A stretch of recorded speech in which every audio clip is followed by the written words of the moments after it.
All right, guys, welcome back to ZT Fully Loaded. I am your host, Zachary Torres. It is Friday, September 8th, and we are on the eve of UFC 293, College Football Week 2, and then, of course, NFL Sunday coming back to us on Sunday. So, a huge weekend ahead of us, guys. This video is going to be for UFC 293. There will be a video right after this posted on the YouTube as well for College Football Preview Week 2. And then I'm also going to work on a NFL preview, but that won't be posted until Sunday morning, guys. All right. So enjoy this UFC 293 video. We're going to go ahead and break down all 12 fights for our card tomorrow night. And then we'll go ahead and break down our favorite props, our favorite parlay, and then do a little tidbit for our college football preview that will be released shortly after. All right, guys, so let's go ahead and jump into it. I'm going to be showing my screen here. Um, on the Instagram and on Twitter, there'll be a different graphic to make it easier to read and follow along of who I'm picking as my winners. And of course, who my favorite parlay is, who my favorite prop is, and who my favorite underdog is. But all of that will be covered here in the video, guys. All right. So thank you guys very much for joining in, and let's go ahead and get started. Let's jump into match number one, the main event, Israel Adesanya versus Sean Strickland. This was supposed to be against Drakus. Drakus doesn't accept the fights. Who knows why? Doesn't sit well with the UFC. Dana White's already made those comments a little public. So here comes Sean Strickland. Not in the best of forms as of late, on and off. We all know what type of fighter he is. He just goes in for war. Not really special in anything. Probably his biggest strength is in wrestling, and just that he does have some durability and insane cardio. At the end of the day, just to make it short and sweet, I don't think that's enough to beat Israel Adesanya. We did some Pereira. He has a power advantage, or Pereira had the power advantage over him when he wins. He did have his historical matchups. He did have length as well to meet up with Adesanya, which is unprecedented for the middleweight division. That's not the case. Any of that's the case for Sean Strickland. It's not. He doesn't have the length advantage. He doesn't have a power advantage, to be quite frank. Is it Israel Adesanya also has the cardio? If anything, Sean Strickland has an advantage in wrestling, and I just don't foresee him using it that much, to be completely honest. And I don't think it's something like Jan Blachowicz in the lightweight division that we saw Israel Adesanya struggle with. So with that being said, I am taking Israel Adesanya to go ahead and remain champion at the end of the night. He is at minus 650, so a heavy favorite, but I think that is well in order. I do think he gets Sean Strickland out of there within the in the third or fourth round by TKO. I don't see it going to the distance, but it wouldn't surprise me either. Both of these guys can just try to rack up points at the end of the day. We've seen some boring Izzy fights over the years. So this one wouldn't surprise me if it goes into decision, but I do think Izzy has enough in his arsenal with his kickboxing. I've seen a couple videos where Sean Strickland leaves himself open, and I do think Adesanya, being the sniper that he is, will be able to capitalize on things like that. And Adesanya wins to retain his title in match number one. Match number two, guys, Tai Tuivasa, Bam Bam, one of my favorites, if not my favorite fighter in the UFC, against Alexander Volkov. Alexander Volkov, the minus 250 favorite. Tai Tuivasa, the plus 205 underdog. This one's tough for me, guys. I've been going back and forth. I do think Volkov has quite a bit of advantages in this fight. He has a length advantage, of course. He has better technical striking. He'll keep tight or attempt to keep Tai Tuivasa at range with his kickboxing or with his kicks to the gut, things of that nature. And it does scare me a little bit with Tai Tuivasa. But Tai Tuivasa also on a 3-fight losing streak. It is hard to back him at that point in time. However, in his home country, the crowd firing him up, him just going and throwing bombs, kind of like what we saw in that Derrick Henry fight, just letting loose. And there was a point in time that you felt like he was going to get knocked out, but he has that one punch power knockout, and you saw it in prime time against Derek Lewis. You saw him rock a little bit of Cyril Gane, and I think Cyril Gane is definitely more technical than Alexander Volkov. I think Cyril Gane is definitely more of a shifty fighter than Alexander Volkov. Volkov stands still, and he tries to keep you at range with kicks. I do think Tuivasa will wear some damage to get in on the inside. It only takes one punch. We saw Volkov go down in the third round against Derek Lewis a few years back. I do see Tai Tuivasa doing the same thing, and I hope so.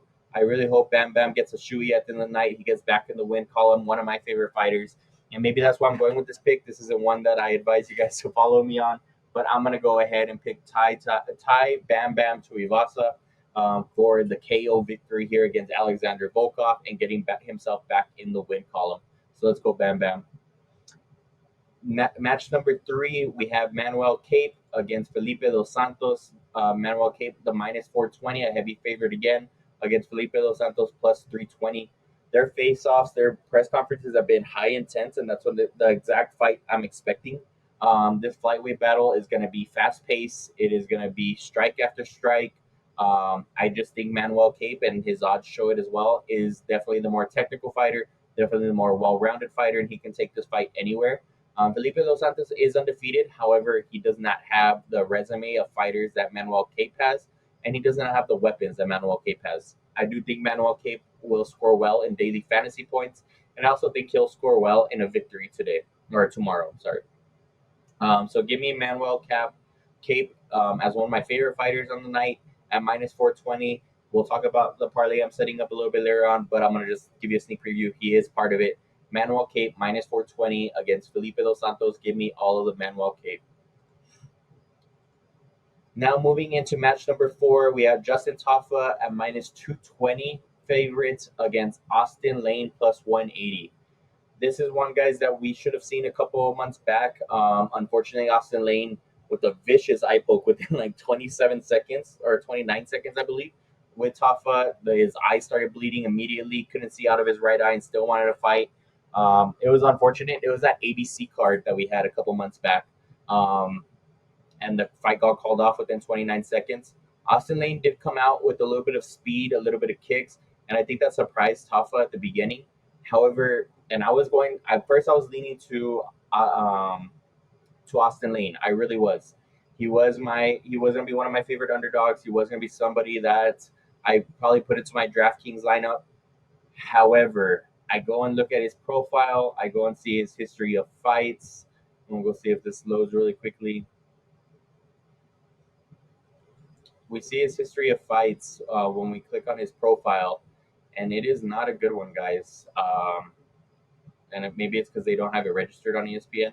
But in the Contender Series, he is one of the guys that you'll see it's right here. Where is it? It's Greg Hardy. Back on 2018, June 11, 2018, Greg Hardy knocks him out in the first round. If we all remember Greg Hardy, the domestic violence abuser, former NFL player, former UFC star, went to another sort of combat league, gets knocked out there too. He just did not matriculate into anything. Beat up a couple trash cans, and when I say that, he beat up this trash can, Austin Lane. Knocks him out within the first round. I know he goes on his victory in Combat Night and Warfare, loses an LFA. I just don't see it, guys. I think his chin will be tested. I do think he'll be tested early, and I do think Justin Tafa will get him out of there early. Neither one of them are extremely well-rounded. Neither one of them are extremely like in the conversation of being the next heavyweight out there. Don't get me wrong. I don't think any one of them will survive against, say, the guys that we were just talking about before, Volkov and Tai Tuivasa. They won't stand with them. At the end of the day, I do think Justin Tafa has that one punch power. I do think he'll be able to catch him. Just in the 29 seconds, you'll see Austin Lane was a little bit wild. He did go in quite a bit, not using his length completely other than on his kicks. And just on that eye poke, Justin Tafa is inches from hitting him with an uppercut. I do think one of those uppercuts or one of those direct punches lands. And with Justin Tafa's hands, I think Austin Lane's lights go out, just like it did against Greg Hardy back in 2018. So give me Justin Tafa as a minus 220 favorite. Now moving on to the first fight of the pay-per-view card, Tyson Pedro minus 105 against Anton Turkalaj. I want to say, I apologize if I'm mispronouncing the name there. Anton Turkalaj. I want to say they opened up like an even, or Tyson Pedro was favored at one point. Turkalaj is now a slight favorite. I'm going to go lean with Tyson Pedro. Again, going back to Tyson Pedro being in his home country, his hype has died down quite a bit, and for good reason. He's had a couple of bad losses in the UFC against Rua, against St. Preux. His last outing in a decision was a boring fight overall. and I understand why his hype has died down. At the end of the day, seeing Turcolage's film, there's nothing really to be impressed by. Doesn't have a lot of power. He is quite durable, actually, to say the least. But you see it here: significant strikes per minute, 1.60. That is terrible. He goes for a lot of takedowns. At the end of the day, he doesn't hold them very well, and it's not like it's one of those takedowns that come out of nowhere. It's nowhere near Khabib Nurmagomedov. It's nowhere near Aljamain Sterling when they get a hold of you. He can be reversed, and he can be taken down in his own right. In his last fight that I was watching film on against Petrino. Petrino is a knockout artist. They go to unanimous decision, again, talking about his durability. But at the end of the day, he was taken down, I want to say like 4 or 5 times, something like that, against a striker. Not so pretty, 7 times. 7 times, and was able to be controlled 6 minutes. He went for 15 takedowns of his own, only landed 5, so landing at a 33% clip. He's able to get control. I apologize. At the end of the day, he still doesn't show anything on the ground. There's not much ground and pound. There's not so many submission attempts. As you saw, 0 submission attempts over 4 minutes or 40 seconds of control time. I just think Tyson Pedro will be able to win this fight wherever it goes, to be completely honest with you. I do think he's going to have the striking advantage. And if it stays on the feet, I do think he can search for a knockout, even if that durability is there. Turcolage was wobbled a couple times in that last fight against Petrino. Petrino just didn't have the ground game to put him away. I do think Pedro is developed enough to be able to put him away. Pedro is hungry to get himself back in the conversation, bring back up his rep, and he's in his home country again. So I don't even want to go against him if it's going into a decision possibly. And this fight may very well go into a decision. Pedro can possibly land his own takedowns. He can reverse the takedowns, and he can definitely win on the standing up as well. So give me Tyson Pedro as a slight underdog at minus 105 in this one. All right, jumping into the main prelim, Carlos Ulberg minus 290 favorite against Da Wan Jung. Again, apologies if I'm mispronouncing that. I think Carlos Ulberg is going to overwhelm Jung right away.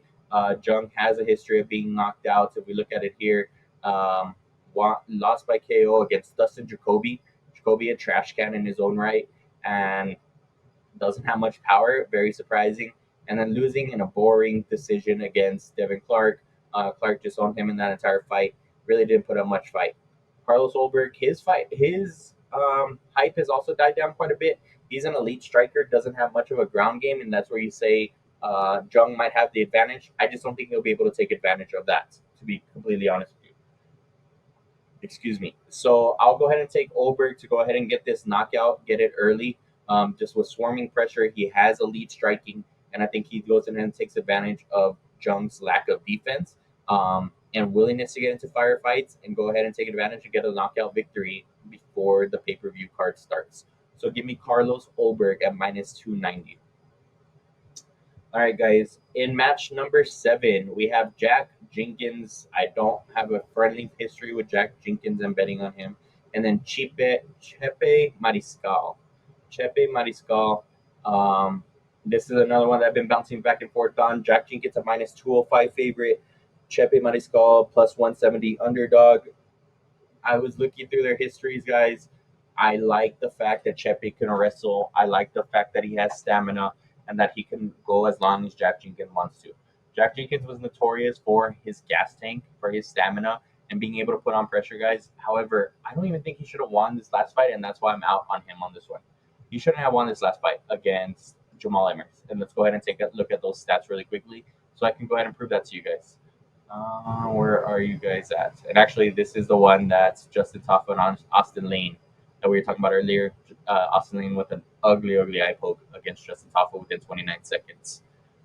But their fights, Jack Jenkins' fight opened up the night, actually, and Chepe Mariscal was right after him. So funny enough, we can go through both of those fights here. So Jack Jenkins has 59 significant strides compared to 57 of Jamal Emmers. We have 4 minutes of control for Jamal Emmers and 1 of 6 on takedowns. So definitely the more aggressive, definitely has more control time, almost a full round of control time.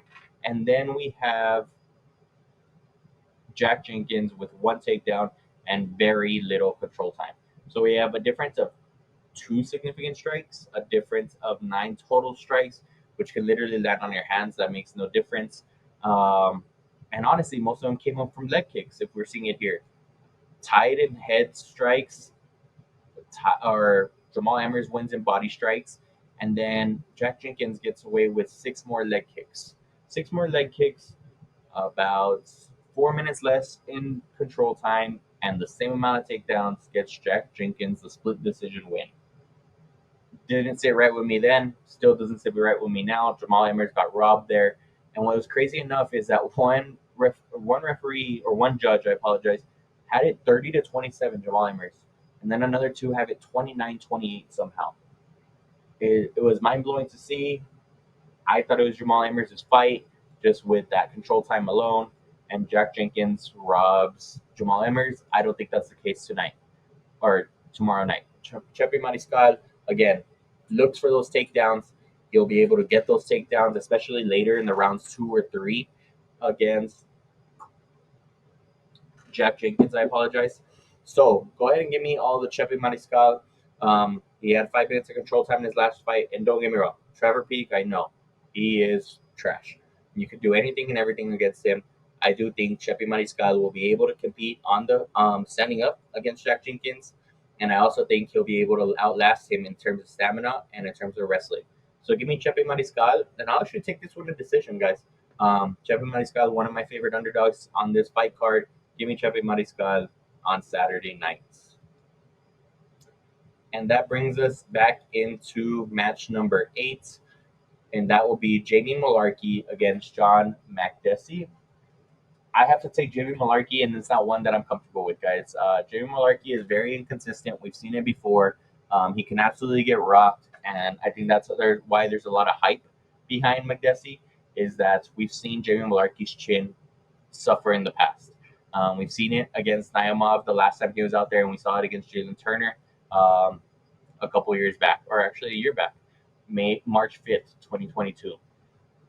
That is something to be worried about. However, I don't think John Makdessi is at the level of either one of those two in terms of striking. And I do think a lot of the hype comes from his last performance, and it's like a recency bias, if I'm being completely honest. Against Hacker Pass, going all the way to decision. Hacker Pass, we'll talk about a little bit later on, is a worthy fighter. And then you talk about his fight against Bahama Donis. Again, a very boring technical fight. I don't think he has enough aggressiveness. I don't think he has enough creative striking. I don't think he has the wrestling advantage. And I just think Jamie Mullarkey should win this fight. He's let us down in the past, so who knows. But give me Jamie Mullarkey in this fight. All right, guys, moving into match number 9, the first of our televised prelims. And this will be Nazarat, who we were just talking about, Hacker Pass, against Landon Quinones. I just like the big favorite here, minus 500 now. I think it was like 460 at the beginning of the day, now minus 500. I think Hacker Pass just has a little bit too much everywhere for Quinones to keep up with. I don't know if he gets him out of there before the decision, to be completely honest, but I do know that he just has a little bit too much to offer, and I'm not going to spend too much time on this fight. Give me Nazarat Hacker Pass in match number 9 against Landon Quinones. All right, moving into our early prelims, we'll start with match number 10, Blood Diamond. The name trips me out every single time, and it trips me out how bad at wrestling this guy is, against Charles Ratsky at minus 330 favorite. I've never seen Ratsky, to be completely honest. From what I've heard, is he's a really good wrestler. From what I heard, is that he also has some sort of striking, but he lacks the ability to move his head, stay off the center line, and that is a little bit worrisome with somebody that comes back to you with power like Blood Diamond. However, everybody knows the game plan against Blood Diamond. Take him down. Ratsky has been working with a wrestling coach, who makes it all the more interesting. So I'm going to go ahead and say Ratsky. I don't know much about him again. I do like that he's working with a wrestling coach going into a fight against Blood Diamond, who is notoriously bad at defending takedowns. And once he gets taken down, it is game over, and we can see that in his record. Against Jeremiah Wells, taken down, submission right away. And then against Coase, he really couldn't do anything. Unanimous decision victory over 3 rounds. Back on that Pena and Nunez card when Nunez won her title back. So again, Give me Radke here. Don't know much about him. I do think he'll do enough. I do think he gets this fight to the ground, and I do think he ends Blood Diamond just like the way everybody else ends him, by wrestling him to death. All right, match number 11, second to last one. We have Gabriel Miranda against Shane Young. This one is another one of those tricky ones, guys. I've been going back and forth on, and actually these lines have closed quite significantly, guys. Um, so this makes me love my bet even more now. I have Gabriel Miranda as the underdog. I want to say he was like a plus 140, 160 at the beginning of the day. Now he's plus 105. So that's a huge shift in what was going on. And actually, I want to look that up because, yeah, that is very interesting in my opinion, about that shift in the line, and I just want to be sure. Maybe I'm thinking about it wrong, and I just saw the wrong odds. But I do want to say that there were heavier odds than that before. Yeah, at the beginning of the day, he was plus 130, and Shane Young was minus 160. Now it's minus 125 and plus 105. That's a huge shift. A lot of money coming in on Gabriel Miranda just throughout today. So I can imagine what happens tomorrow, and he probably ends up the favorite. So try to grab him early. I do like Gabriel Miranda in this fight, guys. Shane Young doesn't offer much, guys. He throws out his punches. He's technical. Doesn't offer much on the ground. As I think the longer this fight goes on, his experience might be able to take over and win him a couple rounds. Take still some minutes from Miranda. I do think Miranda is better on the ground. I do think he could survive striking, but I think his game plan will be on the ground. Um, as you've seen here, he lost to St. Dennis in his UFC debut. There is no shame in that, to be completely honest. We saw St. Dennis continue his role last week. Um, he took him into round two. I do think St. Dennis has a future in this weight division, to be completely honest with you. So I do like that history matchup, even though it was a loss. And then Shane Young, just, I don't know, doesn't really impress you anywhere. I know he's from New Zealand, so that's a worrisome thing if it goes into decision. But at the end of the day, he was a favorite against Builder, I want to say. Loses in unanimous decision. Omar Morales, I'll give you that, still loses. And then Ludwig Klein, who doesn't show much, loses to him too. So, yes, he's been in the UFC. Yes, he has experience. Today, he's on a 3-fight losing streak. Doesn't offer much power to come back at Miranda to surprise him. And you never know in the world of MMA, right? But I'm going to go ahead and lean with Gabriel Miranda. I love that the cash is coming in on Gabriel Miranda. That's always a good sign as well. So give me currently underdog Gabriel Miranda, but tomorrow it might be that it is a pick'em or it is Gabriel Miranda as favorite. So try to jump on that early, guys. Gabriel Miranda is my underdog pick. All right, guys, and then this welterweight fight to start off the entire card: Kevin Jousset against Kiefer Crosby.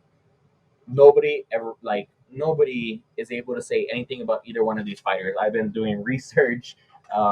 Everything that I've been able to read is that Jousset is just a boring guy that is going to try to grapple you, keep you on the cage, try to keep you at distance with his strikes.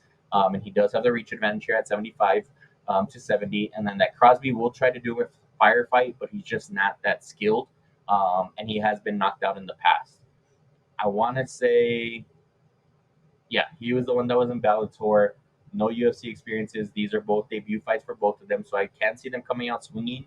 At the end of the day, that's just not Jousset's forte. That's not who he is. Never has been, and doesn't seem like he ever will be. Look at that list. All of his last 5 fights have gone to the third round. All of them coming in decision, except this one against Campbell as a TKO. None of these in the UFC again. I don't know. It's very questionable resumes. It's two very questionable fighters. I'm gonna just go ahead and side with the favorite here. They say that he does have an ability to just grapple, grind you out, tire you out, and get his way to a decision. It's gonna be very boring. Probably a fight that I'll probably look at missing, to be completely honest. And watch college football while this fight is on, and then jump back on when Gabriel Miranda's on. Give me Kevin Jousset. I don't know much about them, but I'll go ahead and take Jousset in a boring victory, grinding it out over Kiefer Crosby as a minus 165 favorite. So that is the rundown, guys. Again, match number 1, Israel Adesanya. Match number 2, Tai Bam Bam Tuivasa. Match number 3, Emmanuel Cape. Match number 4, Justin Tafa. Match number 5, Tyson Pedro. Match number 6, Carlos Ulberg. Match number 7, Chepe Mariscal. Match number 8, I'm going to take Jamie Malarkey. Match number 9, Nazarat Hackerpast. Match number 10, I'll take Ratsky. Match number 11, Gabriel Miranda, who has come down significantly. And match number 12, Kevin Jousset. So those are my bets, or my best picks for the night. Those are my bets. Those are just, if I had to pick every single fight on this card, I'm going to go ahead and take these fighters on those 12 fights. That's just who I think will win. That's who I think will play it out, whether it's on the ground or it's on the feet, and that's the way it goes. Now I'm going to go ahead and display what you guys will be seeing on the Instagram, guys. So this is something you guys will be seeing, and it is going to be our UFC picks. Again, we just went over all 12 of these. Let's go ahead and focus in on our favorite bet, favorite parlay, favorite prop, and our favorite underdog, as you guys can see him here. Our favorite bet, I talked about it earlier. I do think Carlos Ulberg will go ahead and overwhelm his opponent. I do think it's going to be too much to handle for Jung. Give me Carlos Ulberg as our favorite bet. I think he was minus 200 and something. Give me Carlos Ulberg. And then our favorite parlay, it's also going to involve Ulberg. It's going to go ahead and have Manuel Cape. It's going to go ahead and have our champion, Israel Adesanya, remaining champion. And then Nazareth Hackerpass. Huge favorites on all of these guys, but I think it gets you right into even money by having all four in a parlay. DraftKings actually has a special, which is worrisome, guys. I hate when they have boosts all of a sudden, and it's like, why? What is going on? What does the sportsbook know that we don't know? Adesanya is minus 650. They have a boost, making him plus 100 on DraftKings. Of course, the maximum bet you can do is $25. At the end of the day, that's a little scary. Millions of people betting $25. That's something at plus 100, even money, getting $25 per bet. That is something pretty scary to think about, and it's something that worries me when I see a book out there do that. At the end of the day, I just don't see Sean Strickland doing enough to beat Israel Adesanya. I don't think he has the power. I don't think he wrestles enough. And Izzy still does. Trust me, I'm not favoring either one of them. Izzy has become very annoying over the past couple months. His display against with Drakus after Drakus' fight was terrible, to say the least. And I think, what's it called? Sean Strickland said it the best, like race baiting him. It was sad to see, to be completely honest. But give me Adesanya and give me Hacker Pest with the other two guys there. Moving into our favorite prop, I'll go ahead and take Carlos Ulberg by KO, TKO, or DQ. This is a prop that you guys can find. I want to say it's like plus 130 by KO, TKO, or DQ. That's my favorite prop. I don't think it goes to decision. Carlos Ulberg, not really skilled on the ground. I don't see him going down there and looking for a choke. I don't see him tying him up in an arm triangle or anything like that. I do think he overwhelms if he gets him to the ground because of a knockdown. I do think it's hammer fist from the top, and Carlos Ulberg wins by KO, TKO, or DQ. Well, delete the DQ. That's just how the prop comes, by KO or TKO. And then lastly, Tyson Pedro as our favorite underdog. Again, Tyson Pedro, also from New Zealand. His hype has died down quite a bit. He is the small underdog at this point in time. I do think he has enough striking. I do think he'll be able to survive on the ground if it gets there. I do think he'll be able to get takedowns of his own, if not reverse the fight when it's on the ground. Give me Tyson Pedro. It can very well go into decision. It can be by stoppage. And if it goes by stoppage, I think it's ever more Tyson Pedro's fight. If it goes into decision, that's when it gets a little bit tricky, especially if he was able to get taken down and controlled for a little while. But give me Tyson Pedro as my favorite underdog. And a close second, guys, is this guy right here, Gabriel Miranda. Gabriel Miranda, especially after seeing those odds drop, give me Gabriel Miranda. I really like his odds. I really like that now he's a slight underdog. And I wish I would have grabbed him when he was at plus 160. Now he's plus 105. So about even money. But give me Tyson Pedro as my favorite underdog, and then give me Gabriel Miranda as a very close second. All right, guys. So with that being said, that wraps up our UFC 293 card. Again, it is live tomorrow, September 9th, on ESPN for the prelims, ESPN Plus for the pay-per-view. I think it's going to be a pretty good fight card. It can never be boring with Bam Bam Tuivasa. I really hope he gets his victory, gets off his losing streak. I really hope we get to see a Shui, and he brings the crowd to life. I hope we get a good title fight, to be completely honest. I don't foresee one. I can definitely see them both standing on the outside. We've seen Izzy do it before. I hope Sean Strickland invites a war, to be completely honest, and that we see a good main event fight at the end of the day, regardless of who wins. But I do think it's going to be Izzy remaining as champion. But hopefully we're set for a great UFC 293. Thank you guys very much for tuning in. Please share this video. I'll be posting it on Twitter. I'll be posting it on Instagram. Of course, it is live on the YouTube. Please give me some likes. Please give me some subscribers. And please tune in to the college football preview week 2. It will be posted right after this video, guys. We have week 2, and we're going to go hook 'em horns all the way, guys. If you guys need a sneak preview of what that video will entail and what one of the bets will be, it's going to be the hook 'em horns over Alabama in Tuscaloosa as the main game of the night at 5 p.m. on Saturday, September 9th. All right, guys. So thank you guys very much. Again, please be sure to subscribe. Please be sure to like. Please be sure to follow. And thank you guys very much. Let's have a good UFC 293. Let's have a good college football week preview 2. And then let's go ahead and have a happy NFL Sunday. Football is back, guys.